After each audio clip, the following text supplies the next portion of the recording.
He told her she was nobody. 3 words, one night, and she vanished. But 8 years later, fate dragged her back, soaking wet, trembling in the storm, holding a little boy in her arms. And when that child looked up, the crime lord saw his own eyes staring back. A son he never knew existed. A secret she kept for 8 years. A choice that will destroy him, or save him. This is the story of the man who had everything, except the family he threw away. Stay until the end. This will break you. The rain fell like a punishment. It crashed against the marble steps of the Shangri-La Hotel in downtown Chicago, turning the city into a blur of neon and shadows. Inside, the private dining room on the penthouse floor was silent except for the soft clink of crystal and the low hum of power. Min-Jun Kim sat at the head of the long table, his dark suit sharp as a blade, his presence a warning. At 32, he was the youngest head of the Korean underground syndicate in America, a man whose name made politicians sweat and rival families disappear. He didn't smile. He didn't need to. Across from him, 6 men in tailored black waited for orders. They knew better than to speak first. Min-Jun's fingers drummed once against the glass of whiskey in his hand. Once was enough. The shipment arrives Thursday, he said, his voice low and final. No delays, no mistakes. Yes, sir. Dismissed. They rose like shadows and left without sound. Alone now, Min-Jun stared at the rain beyond the floor-to-ceiling windows. The city looked small from up here, fragile, like everything else. A soft knock interrupted his thoughts. Mr. Kim, a voice said from the doorway. Your guest has arrived. He turned his head slightly, enough to acknowledge, not enough to care. But then she walked in, and the air changed. Her name was Lila. 24 years old, dark skin glowing against the white uniform of the hotel staff, eyes that held something Min-Jun hadn't seen in years. Defiance mixed with exhaustion. She carried a tray of appetizers with the grace of someone who'd learned to disappear into rooms like this. But she didn't disappear to him. She set the tray down without a word, her movements careful, professional. Min-Jun watched her. You're new, he said. It wasn't a question. Lila glanced up briefly, meeting his gaze for just a second before looking away.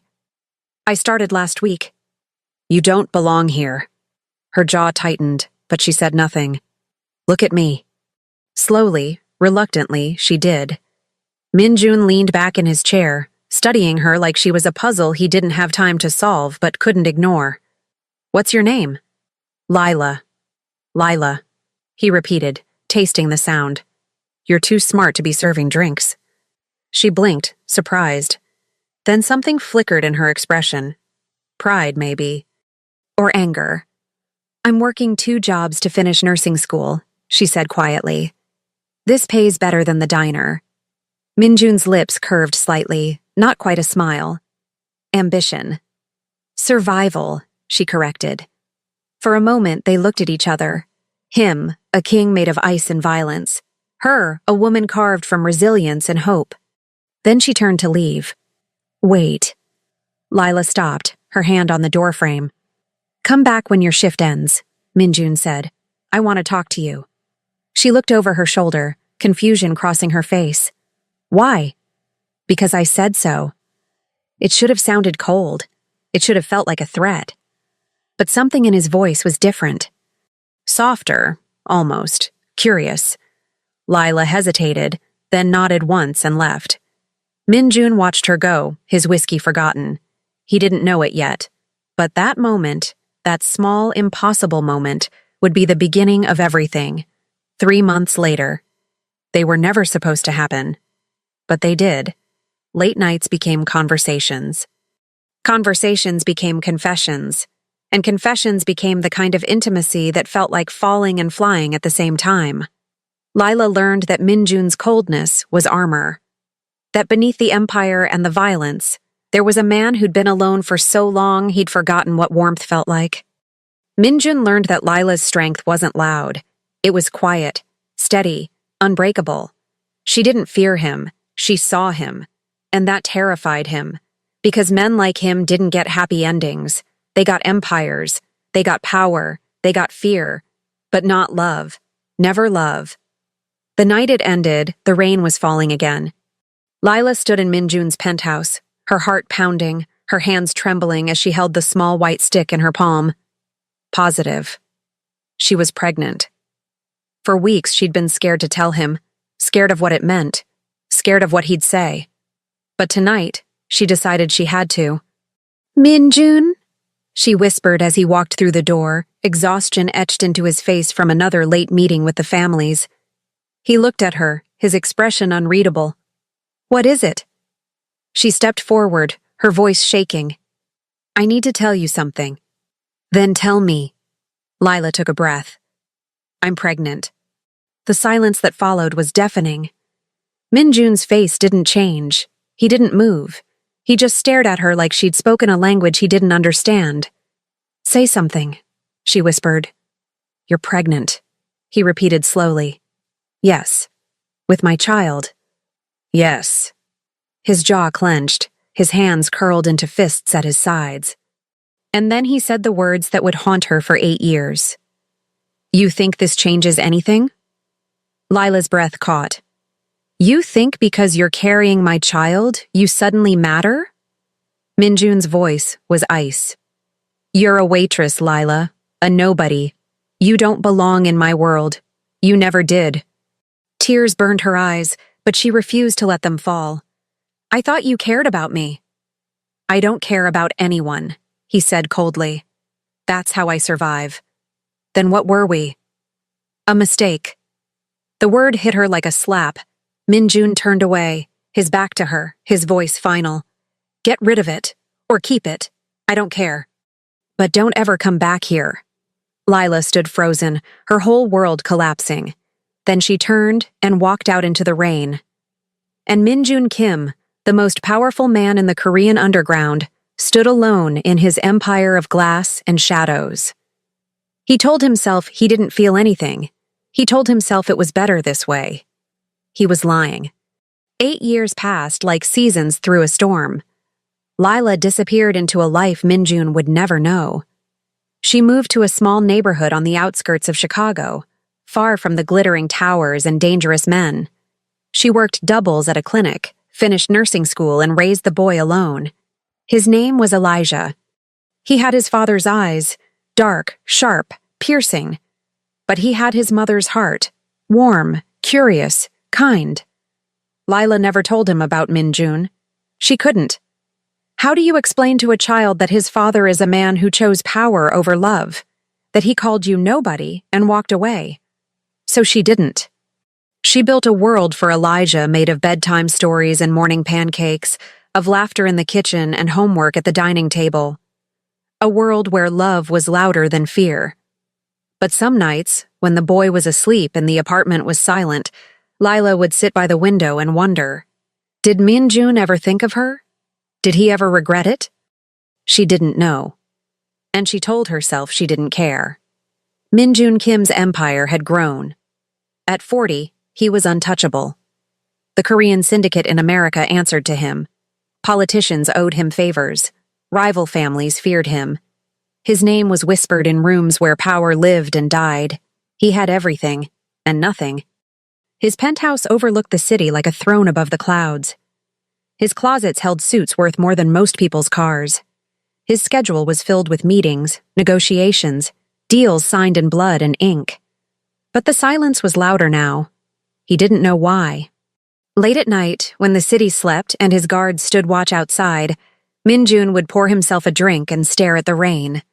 And sometimes, just sometimes, he'd remember her. Lila, the woman with eyes that saw through him, the woman he'd destroyed with 3 words. He told himself it was weakness to think of her. He told himself he'd made the right choice. But the whiskey tasted like regret. The night of the storm. It started with lightning. The sky cracked open over Chicago, turning the streets into rivers and the air into static. Thunder shook the buildings. Rain fell like the world was ending. Minjun was in the back of his black SUV, returning from a meeting at the docks. His driver navigated the flooded streets carefully, the windshield wipers working furiously against the downpour. "Sir, we should wait it out," his bodyguard said from the passenger seat. "Keep driving," Min-jun replied, his voice flat.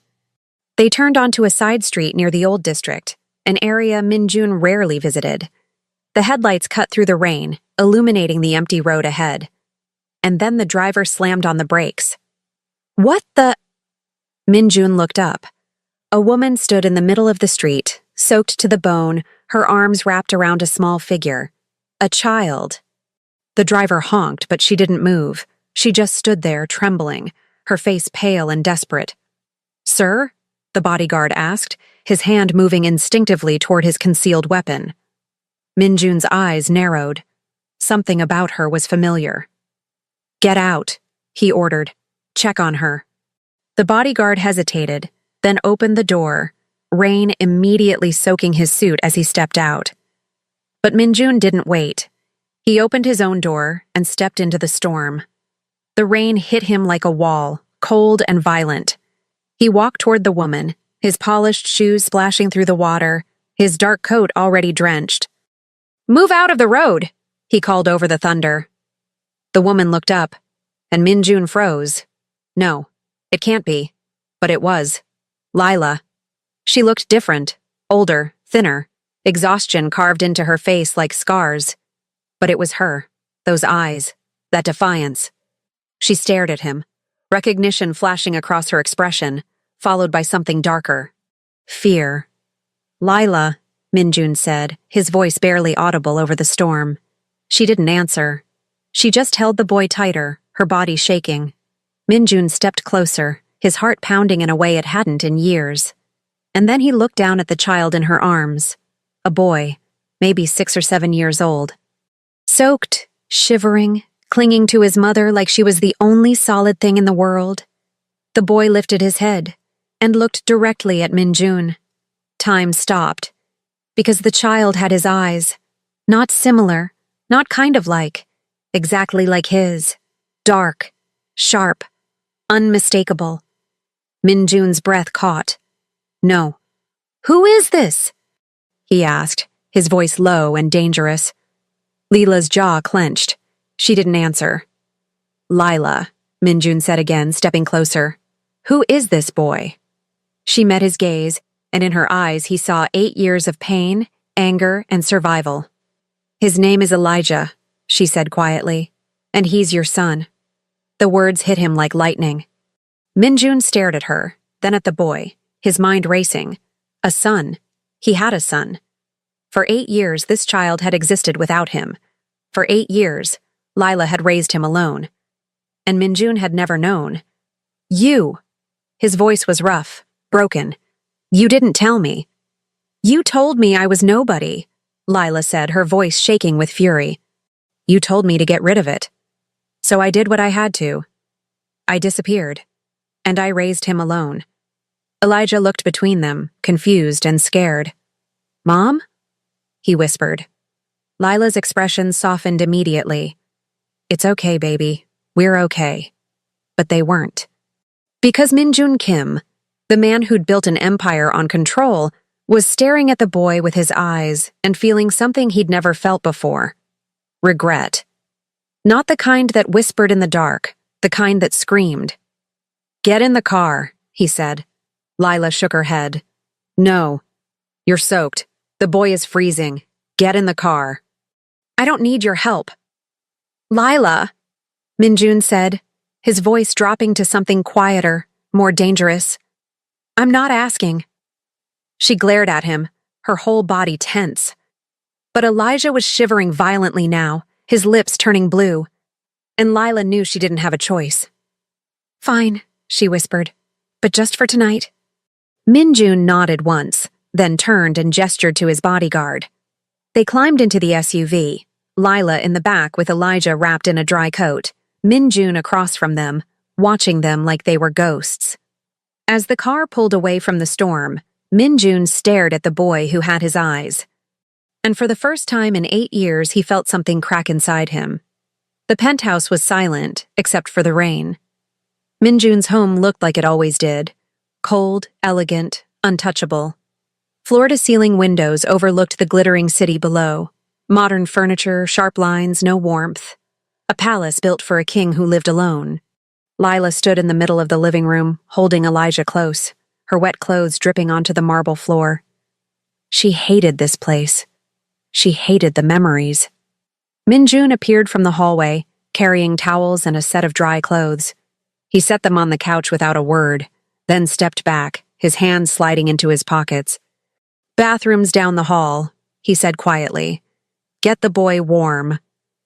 Lila didn't move. She just stared at him, her eyes burning with anger and exhaustion. "Why did you bring us here?" she asked. "Because you were standing in the middle of a storm." "I've been standing in storms for 8 years, Lila shot back. "I didn't need you then. I don't need you now." Minjun's jaw tightened. "You're still as stubborn as I remember.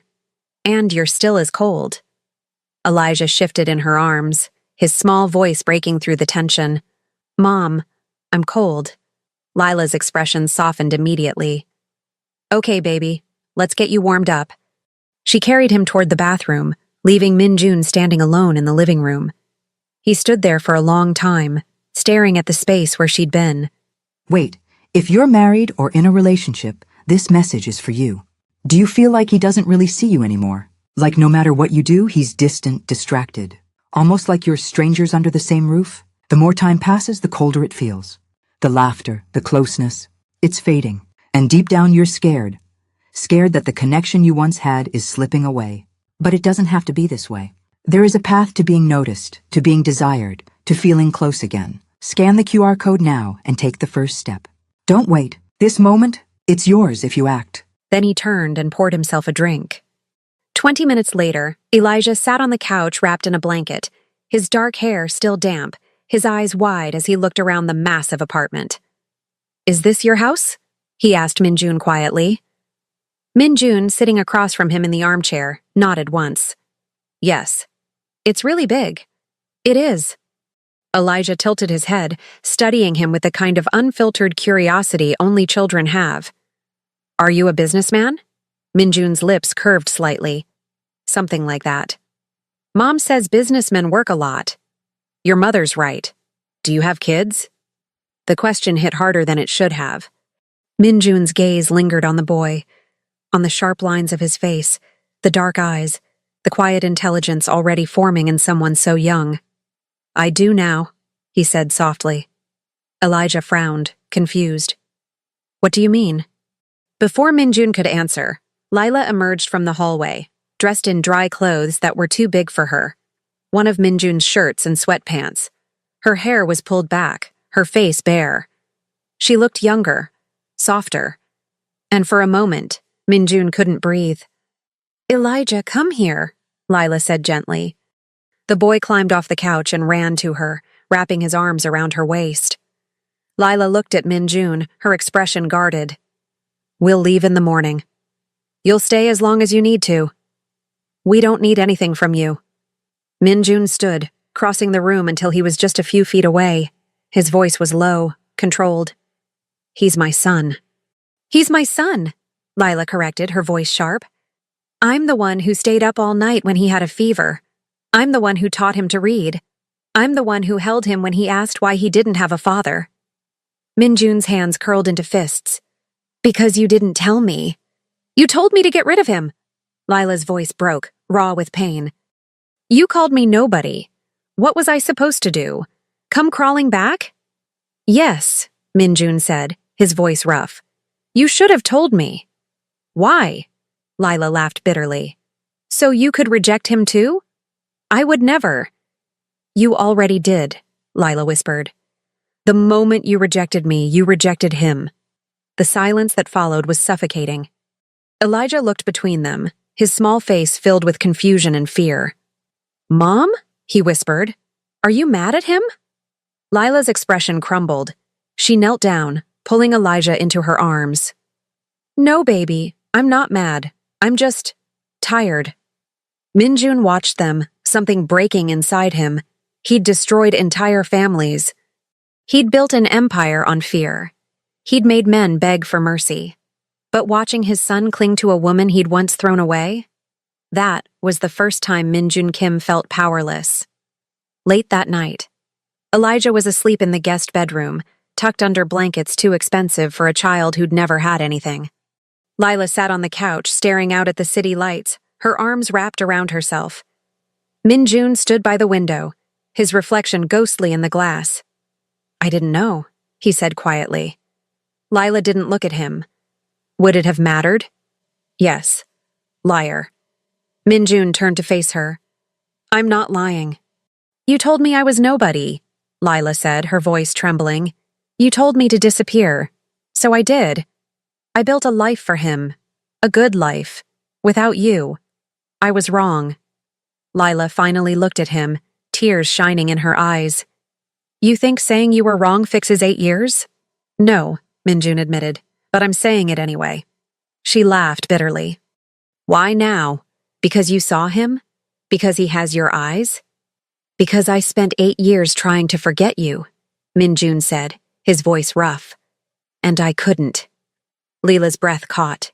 He crossed the room, stopping just in front of her, his dark eyes locked on hers.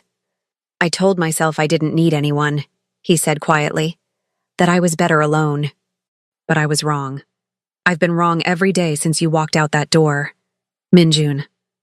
"I don't deserve him," he whispered. "I don't deserve you. But if you let me, I'll spend the rest of my life trying to." Lila stared at him, her heart breaking and healing at the same time. "You hurt me," she whispered. "I know. You broke me. I know. And now you want to be his father?"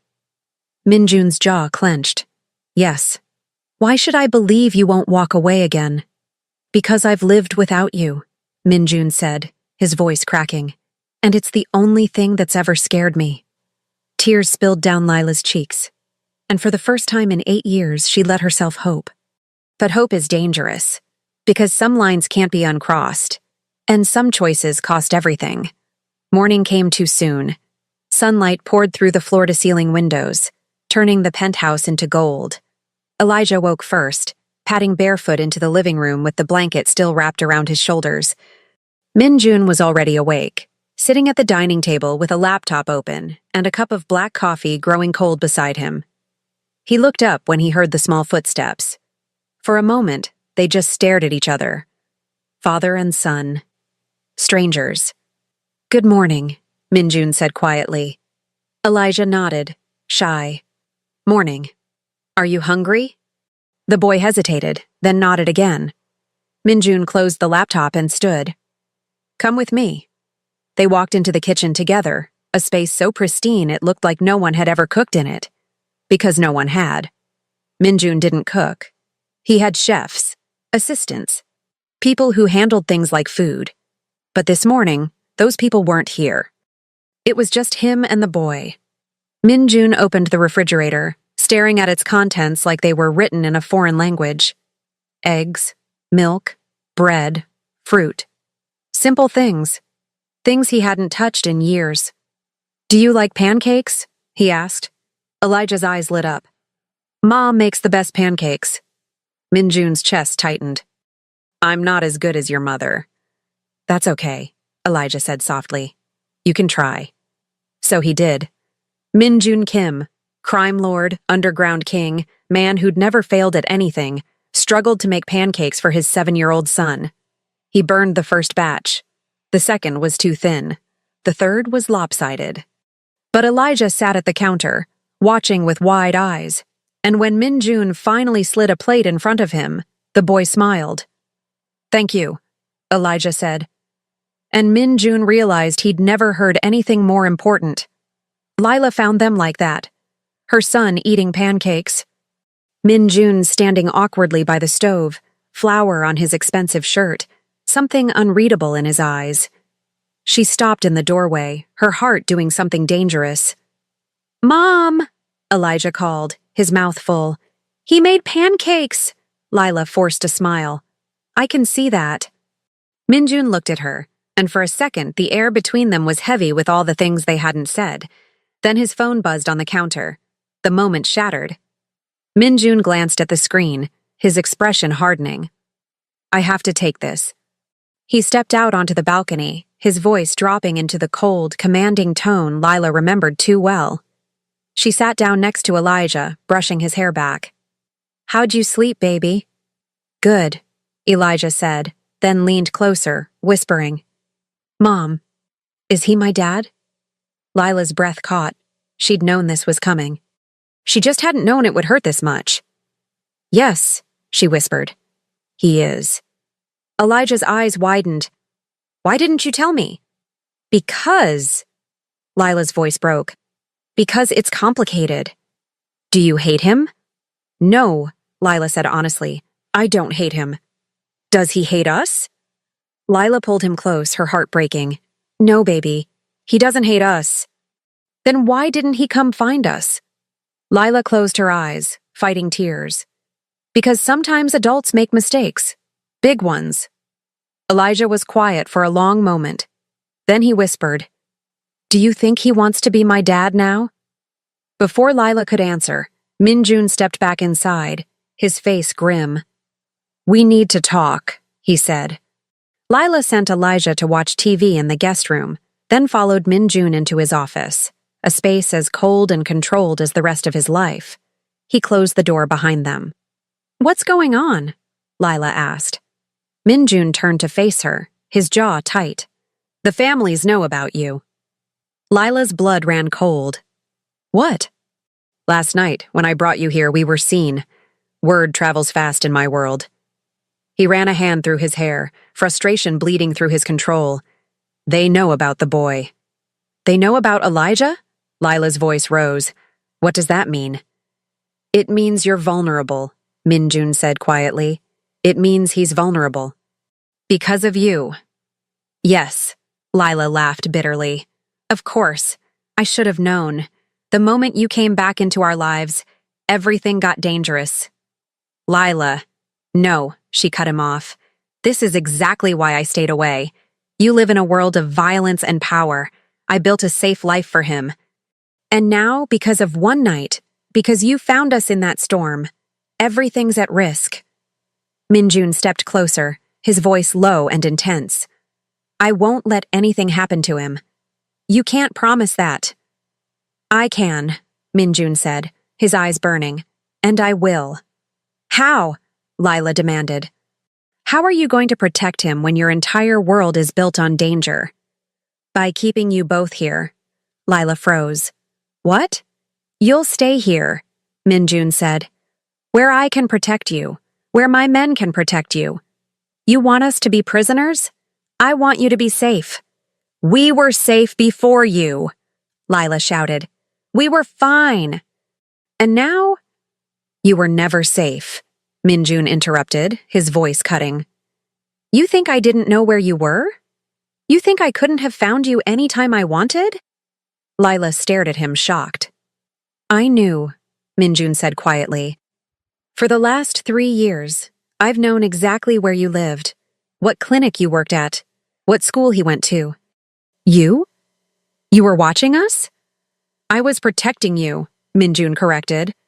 From a distance, because I thought that was better, but I was wrong. You had no right. He's my son, Minjun's voice cracked. I had every right. The silence was deafening. Lila's hands were shaking. If you knew, why didn't you come? Minjun's expression crumbled. Because I didn't know how. Because I was terrified. Because I told myself you were better off without me. We were. Were you? Minjun asked, stepping closer. Were you really? Or were you just surviving? Lila's eyes filled with tears. That's all I've ever done. Then let me give you more, Minjun whispered. Let me give him more. By trapping us here? By giving you a choice, Minjun said. Stay. Let me protect you. Let me be what I should have been 8 years ago. And if I say no, Minjun's jaw clenched, then I'll still protect you, but from a distance, and I'll never forgive myself. Lila stared at him, her heart torn between fear and something she didn't want to name. Hope. That afternoon, Elijah sat on the floor of the living room, drawing on paper Minjun's assistant had brought. He drew a house, a tree, 3 stick figures holding hands. Min-jun sat on the couch, pretending to read reports, but really watching the boy. "What are you drawing?" he asked quietly. Elijah looked up. "My family." Min-jun's chest tightened. "Can I see?" Elijah hesitated, then brought the paper over, holding it up proudly. There was a woman with curly hair, Leela, a small boy, Elijah, and a tall figure in black. "That's you," Elijah said, pointing. Min-jun stared at the drawing, something breaking inside him. "Why did you draw me?" he asked, his voice rough. Elijah shrugged. "Because you're my dad." It was the first time anyone had said it out loud. Min-jun's vision blurred. He reached out slowly, carefully, like the boy might disappear if he moved too fast. Can I keep this?" Elijah smiled. "Yeah." And Min-jun Kim, man who'd never cried, not even when his own father died, felt tears burn his eyes. That night, the call came. Min-jun's phone rang at 2 a.m. He answered immediately. "Sir," his second-in-command said, his voice tight, "we have a problem." Min-jun's blood went cold. "What kind of problem?" "The Zhao family. They're demanding a meeting. They say if you don't come alone, they'll consider it an act of war." Min-jun's jaw clenched. The Zhao family, one of the most dangerous rival syndicates in the city. "When?" "Tomorrow night. The old docks." Min-jun closed his eyes. He knew what this was. A test. A threat. A choice. "Tell them I'll be there," he said quietly. He hung up and stood in the darkness of his bedroom, staring at the door that separated him from the guest room where Lila and Elijah slept. He'd spent his whole life building power, but power meant nothing if he couldn't protect the only 2 people who mattered. And tomorrow night, he'd have to choose. Empire or family? War or heart? The next day passed like a countdown. Min-jun moved through his empire with his usual precision, calls, meetings, orders delivered in that voice that made men obey without question. But inside, he was breaking. Because tonight, he'd walk into a room full of men who wanted him dead. Men who saw his son as a weakness. Men who would use Elijah to destroy him. And for the first time in his life, Min-jun was afraid. Not of dying. He'd never feared death, but of leaving them behind. Lila watched him all day. She saw the tension in his shoulders, the way his hands curled into fists when he thought no one was looking, the way he stared at Elijah like he was memorizing him. Something was wrong. That evening, after Elijah went to bed, she found Min-jun on the balcony, staring at the city like it was a kingdom he was about to lose. "Tell me," Lila said quietly. Min-jun didn't turn around. "Tell you what?" "Whatever you're not saying." He was silent for a long moment. Then he finally spoke, his voice low. "I have a meeting tonight." "So?" "A dangerous one." Lila's heart dropped. "How dangerous?" "The kind where I might not come back." "Min-jun." He turned to face her, and she saw something in his eyes she'd never seen before. Fear. "If something happens to me," he said quietly, "there's money, accounts, everything you and Elijah will ever need. My lawyer has instructions." "Stop," Lila interrupted, her voice shaking. "Don't talk like that." "I have to." "No," she said, stepping closer. "You don't. You don't go to that meeting." "I don't have a choice." "Yes, you do." Lila's voice broke. "You walk away. You leave this life. You choose us." Min-jun's jaw clenched. "It's not that simple." "Yes, it is," Lila whispered. "You just have to decide what matters more, your empire or your son." Min-jun stared at her, his hands curling into fists. "You think I don't know that?" "Then prove it," Lila said, tears streaming down her face. "Don't go." "If I don't go, they'll come here," Min-jun said, his voice rough. "They'll come for you, for him, and I won't be able to stop them." "So what do? "We run." Lila froze. "What?" Min-jun stepped closer, his eyes intense. "We disappear. Tonight. I have resources. Safe houses, new identities. We leave everything behind and we go somewhere they'll never find us." "You'd give up everything?" Lila whispered. I already lost everything once, Minjun said, his voice cracking. When I lost you, I won't make that mistake again. Lila's breath caught. I'm choosing you, Minjun whispered. Both of you. I'm choosing family. And for the first time in 8 years, Lila believed him. 2 hours later, Minjun moved fast.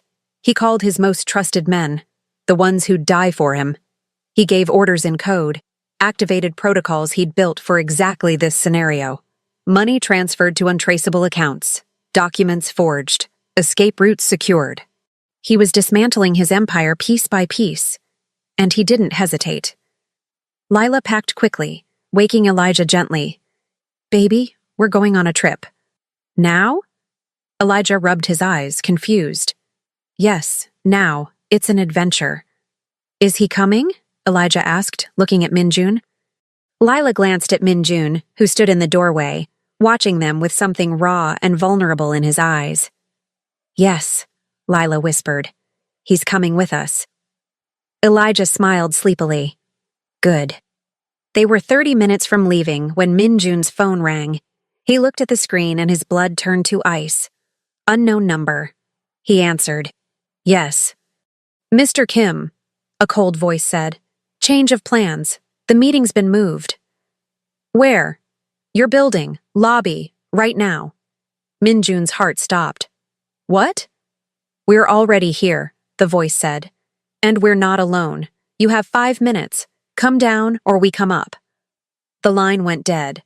Minjun stood frozen, his mind racing. They were here.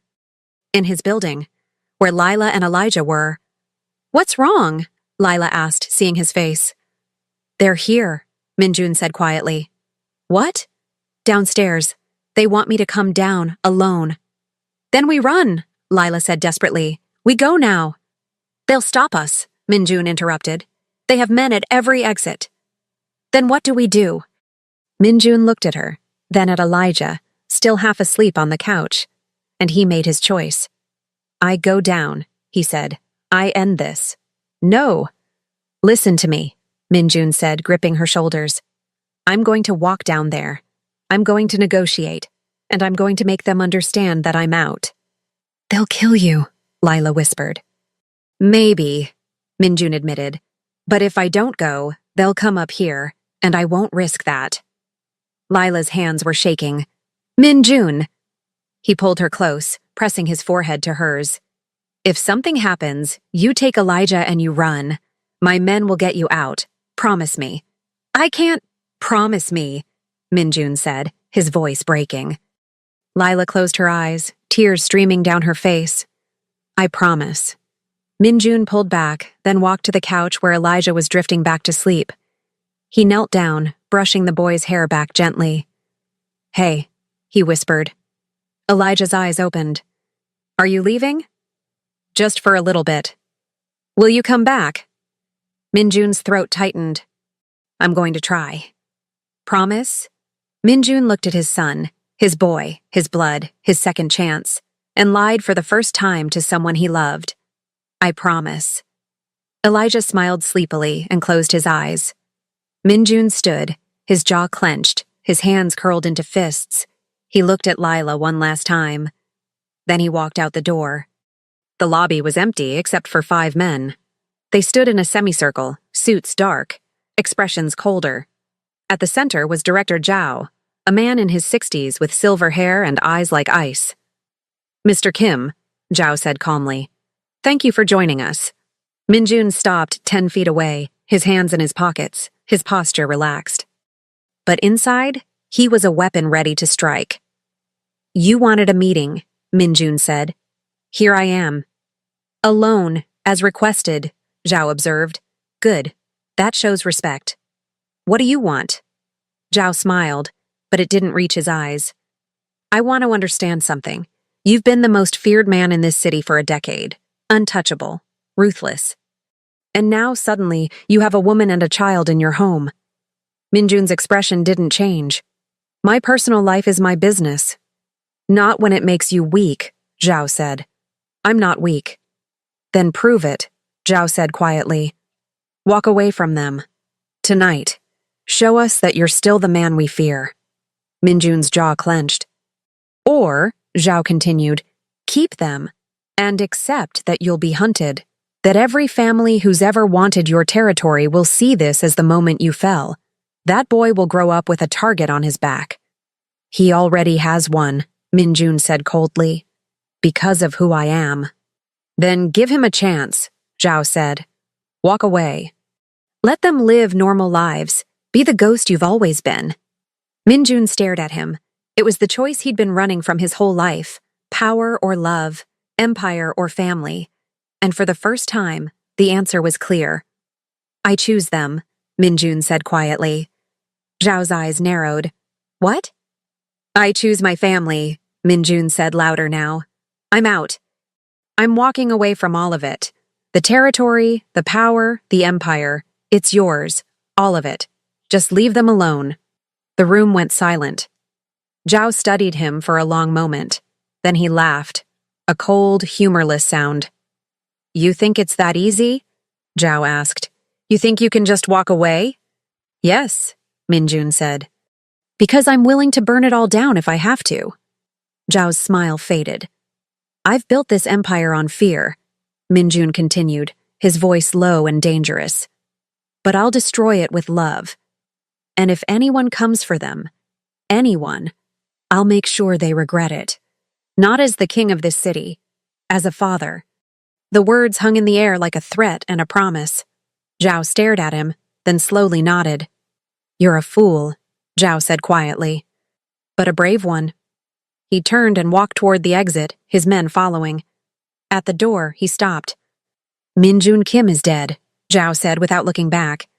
The man who walks out of this building tonight is no one. Do you understand? I understand, Minjun said. Zhao nodded once, then he was gone. Minjun stood alone in the empty lobby, his heart pounding, his whole body shaking. He'd done it. He'd walked away. And he was free. 2 years later. The house sat on the edge of a small coastal town in Oregon, miles from the city, from the noise, from the ghosts. It wasn't a mansion. It wasn't a penthouse. It was a home. White wooden siding, blue shutters, a wraparound porch with rocking chairs, a yard where wildflowers grew and a tire swing hung from an old oak tree. Inside, the smell of coffee and pancakes filled the kitchen. Minjun, no longer Mr. Kim, no longer the feared crime lord, just a man now, stood at the stove, flipping pancakes with the ease of someone who'd done it 1,000 times. He wore jeans and a simple gray t-shirt. His hair was longer now, softer. His hands, once always clenched into fists, were relaxed, peaceful. Dad! Elijah's voice called from upstairs. I can't find my soccer cleats. Check under your bed, Minjun called back. A moment later, Elijah came thundering down the stairs. 9 years old now, taller, his father's sharp features starting to emerge, but his mother's warmth still shining through. Found them, he announced proudly. Minjun smiled. Good. Now sit down. Breakfast is ready. Elijah climbed onto a chair at the kitchen table just as Lila walked in from the porch, carrying a basket of fresh flowers from the garden. She wore a sundress, her hair pulled back, her face glowing with something Minjun had spent 2 years learning to recognize. Happiness. Morning, she said softly, kissing the top of Elijah's head, then crossing to Minjun. She leaned against him, and he wrapped an arm around her waist, pulling her close. Morning, he murmured, pressing a kiss to her temple. It was so simple, so ordinary, and it was everything. After breakfast, Elijah ran outside to practice soccer in the yard. Minjun and Lila stood on the porch, watching him through the window. He's getting good, Lila said. He's fast, Minjun agreed. Faster than I was at his age. Lila smiled. He has your focus, your determination. And your heart, Minjun added quietly. They were silent for a moment, just watching their son chase the ball across the grass, laughing when he scored an imaginary goal. Do you ever miss it? Lila asked suddenly. Minjun knew what she meant. The power, the empire, the control. He thought about it for a moment, then shook his head. No, he said honestly. I don't. Not even a little? Not even a little, Minjun repeated, turning to face her. I spent my whole life building something I thought mattered, but it was empty, cold. I was alone in a palace and I called it power. He took her hands in his eyes intense. This, he said, gesturing to the house, the yard, the boy playing in the sunshine. This is real. This is what matters. I'd give up 100 empires for one morning like this. Lila's eyes filled with tears. You really mean that? I've never meant anything more. She leaned up and kissed him, soft, slow, full of all the years they'd lost and all the years they'd found.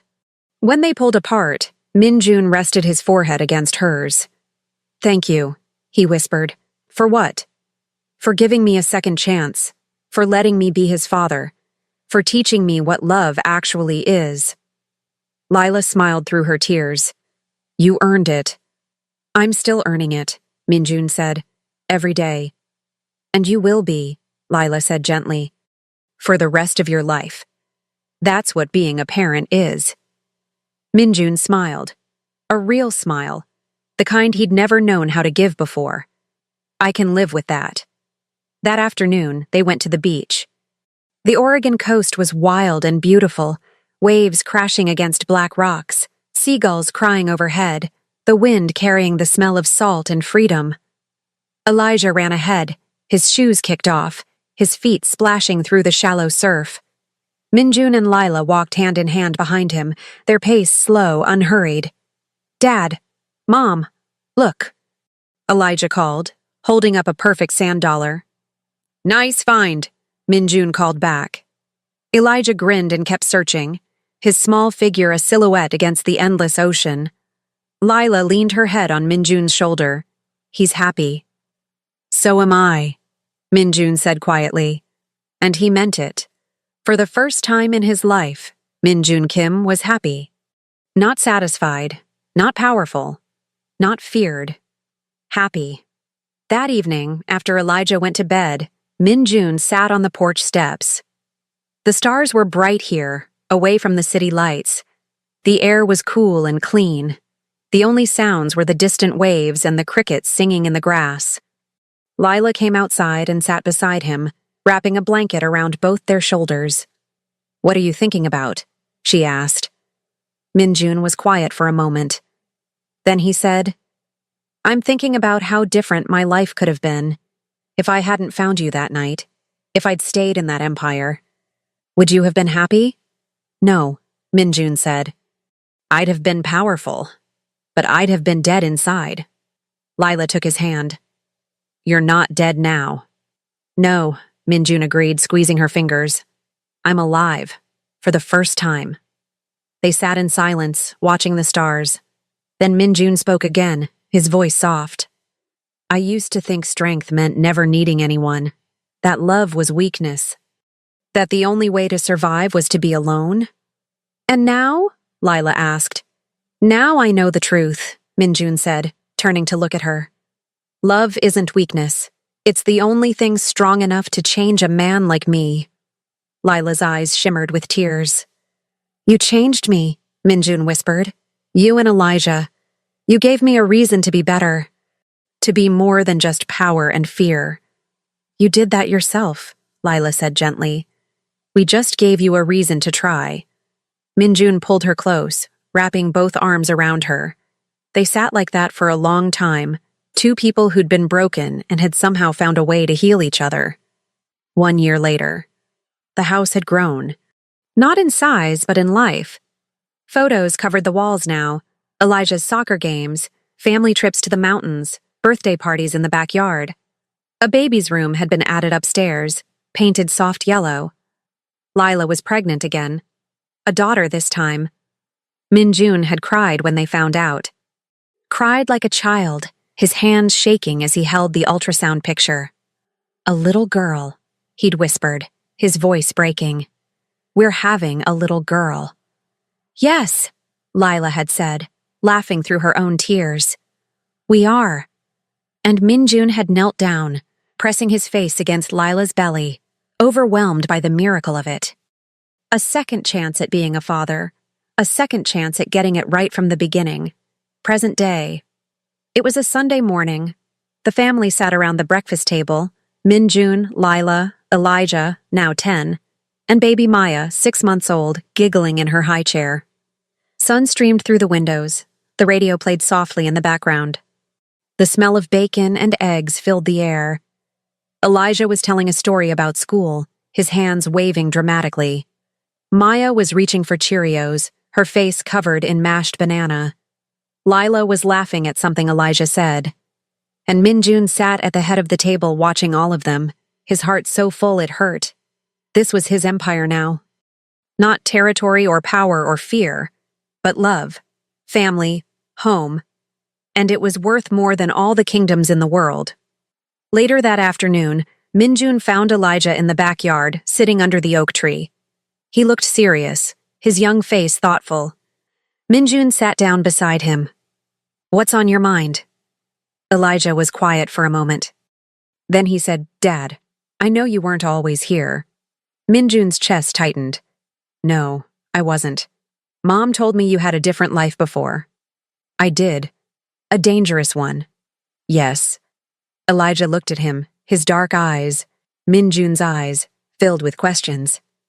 "Why did you leave it?" Minjun thought carefully about his answer. Then he said, "Because I realized that being powerful doesn't mean anything if you're alone. And I'd spent my whole life alone. Until I met your mother. Until I found out about you." "So you gave it all up?"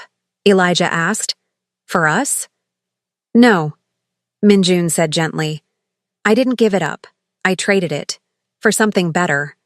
"What?" Minjun smiled, ruffling his son's hair. "This. You. Your mom. Your sister. A life where I get to be a dad instead of a ghost." Elijah was quiet, processing. Then he leaned against his father's side, and Minjun wrapped an arm around him. "I'm glad you stayed," Elijah whispered. Minjun's throat tightened. "Me too, son. Me too." That night, after the kids were asleep, Minjun and Lila sat on the porch swing. The stars were out again. The ocean whispered in the distance. "Do you ever wonder what would have happened if I hadn't walked into that storm?" Lila asked softly. Minjun thought about it. Every day. And I think we would have found each other eventually, Minjun said, because some things are meant to be. Lila smiled. "You believe in fate now?" "I believe in second chances," Minjun corrected. "And I believe that love is stronger than fear." He pulled her close, and she rested her head on his shoulder. "You know what the best part is?" Minjun said quietly. "What?" "Every morning, I wake up and I get to choose this. Choose you, choose them, choose this life." "And you do?" Lila asked, though she knew the answer. "Every single day," Minjun whispered, "for the rest of my life." Lila closed her eyes, her hand resting over his heart. And in the quiet of that perfect moment, Minjun Kim, the man who'd once been a king of shadows, finally understood what it meant to be truly powerful. Not through fear, but through love. Wait, before the video ends, listen. If you've ever felt invisible, unnoticed, like the person you love doesn't really see you, this is for you. You can feel that closeness again, that spark, that connection, the way it used to be. But you have to take the first step. Scan the QR code now. Don't wait. Your chance to be seen, to be noticed, to be wanted. It's right here, right now.